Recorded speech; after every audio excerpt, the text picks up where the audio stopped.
অবসরের আগেই সরিয়ে দেওয়া হলো যাদবপুর বিশ্ববিদ্যালয়ের অন্তর্বর্তীকালীন উপাচার্য ভাস্কর গুপ্তকে। যাদবপুর বিশ্ববিদ্যালয়ে গন্ডগোলের জেরেই কি এই অপসারণ? রাজভবনের চিঠি এসে পৌঁছেছে বিশ্ববিদ্যালয়ের রেজিস্ট্রারের কাছে। 2024-এর 20 এপ্রিল ভাস্কর গুপ্তকে অন্তর্বর্তীকালীন উপাচার্য হিসেবে নিয়োগ করেন রাজ্যপাল। নিয়োগের সেই নির্দেশ প্রত্যাহার করল রাজভবন।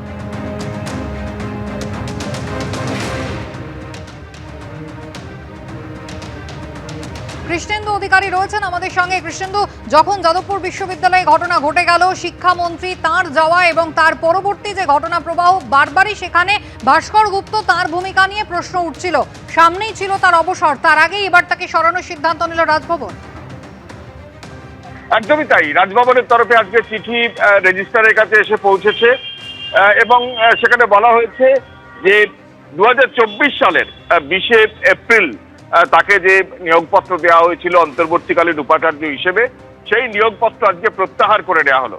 অর্থাৎ যাদবপুরের বিশ্ববিদ্যালয়ের অন্তর্বর্তীকালীন উপাচার্য ভাস্কর গুপ্ত, যার অবসর নেয়ার কথা এ মাসের 31 তারিখ, সেই অবসরের কয়েকদিন আগে তাকে অপসারণ করলো রাজভবন এবং 22 তারিখ এপ্রিলে জয়েন করেছিলেন তিনি। আজকে সেই জয়েনিং লেটার উইথড্রনের একটা নোটিশ বা অর্ডার রাজভবনের তরফ থেকে যাদবপুর বিশ্ববিদ্যালয়ের রেজিস্ট্রারের কাছে পাঠানো হয়েছে। তুমি জানো যে যাদবপুর বিশ্ববিদ্যালয়ে দীর্ঘদিন ধরে কোনো স্থায়ী উপাচার্য নেই এবং যেটা শিক্ষামন্ত্রী অভিযোগ করেছেন আজকে একদম প্রকাশ্যে, যে মুখ্যমন্ত্রীর যে প্যানেল, সেই প্যানেল অনুযায়ী রাজ্যপাল স্থায়ী উপাচার্য এখনো পর্যন্ত নিয়োগ করছেন না। কিন্তু তার মধ্যেই স্থায়ী উপাচার্য নিয়োগ বিতর্কের মধ্যেই যিনি অস্থায়ী উপাচার্য বা অন্তর্বর্তীকালীন উপাচার্য হিসেবে কাজ করছিলেন, তাকে সরাসরি আজকে সরিয়ে দিল রাজভবন এবং একাধিক কারণ উঠে আসছে এর পিছনে। তুমি জানো, সম্প্রতি যাদবপুর বিশ্ববিদ্যালয়ের ওয়েটিতে শিক্ষামন্ত্রীর যে দলের যে অধ্যাপক সংগঠন, সেই অনুষ্ঠান ঘিরে প্রবল বিতর্ক। সেখানে শিক্ষামন্ত্রীর গাড়িতে হামলা, শিক্ষামন্ত্রীর গাড়ির ধাক্কায় এক ছাত্রের জখম হওয়া এবং তাতে রাজ্য রাজনীতি তোলপাড় হয়েছিল। এবং কদিন আগে যাদবপুর বিশ্ববিদ্যালয়ের সেই ওয়েটিতেই ইফতার পার্টি নিয়ে সরব হয়েছিলেন কেন্দ্রীয় শিক্ষা প্রতিমন্ত্রী।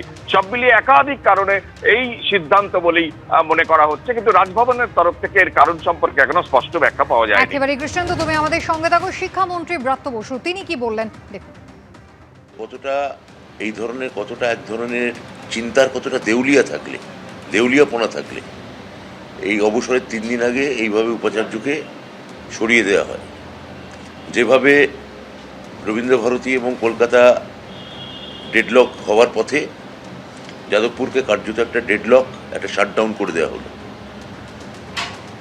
যাদবপুর বিশ্ববিদ্যালয় দেশের একটা অন্যতম অগ্রগণ্য বিশ্ববিদ্যালয়, তার উপাচার্যকে এইভাবে যেভাবে অপমান করা হলো, অবসরের 3 দিন আগে তাকে যেভাবে সরিয়ে দেওয়া হলো, আমি এখানে কেবলমাত্র মহামান্য সুপ্রিম কোর্টে আবার দৃষ্টি আকর্ষণ করতে বলবো। সুপ্রিম কোর্টকে আমি এটা তাকাতে বলবো যে এই ধরনের কাণ্ড কারখানা, এইরকম একটা অদ্ভুতুরে কাণ্ড কারখানা, একটা নৈরাজ্যপনা, একটা বালখিল্যপনা পশ্চিমবঙ্গের শিক্ষা ব্যবস্থাকে নিয়ে এইভাবে চালানো হচ্ছে।